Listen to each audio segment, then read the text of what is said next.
Bharatiya Janata party देश के प्रधानमंत्री नरेंद्र मोदी के आह्वान पर पूरे भारत के 15,000 मंडलों में बूथ स्तरीय कार्यक्रम का आयोजन किया गया है।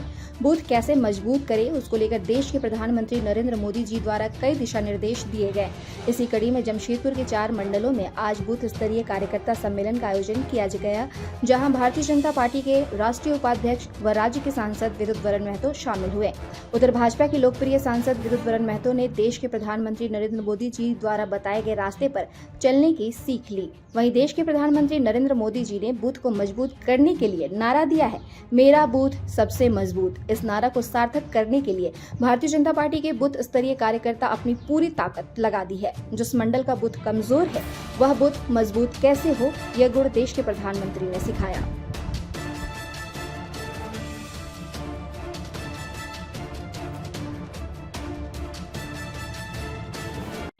और झारखंड में भी जेएमएम का सरकार चल रहा है। ऐसे में बागबेड़ा क्षेत्र खास करके पानी का बागबेड़ा क्षेत्र में देखिए, आपके सामने पावर कट। बागबेड़ा क्षेत्र में सबसे संघर्ष करने वाला हमारे बागबेड़ा और किताड़ी के लोग। पानी के लिए यहाँ से लेकर पैदल चलना, इन लोगों ने शुरुआत की है। हालांकि और भी लोग लड़ाई लड़े, लेकिन बागबेड़ा का महत्वपूर्ण इसमें साझेदारी थी, जिसमें हमारी डबल इंजन सरकार आदरणीय रघुवर जी और भारत सरकार मिलकर बागबेड़ा जलापूर्ति के हैं 118 करोड़ उन्होंने इसको दिए थे।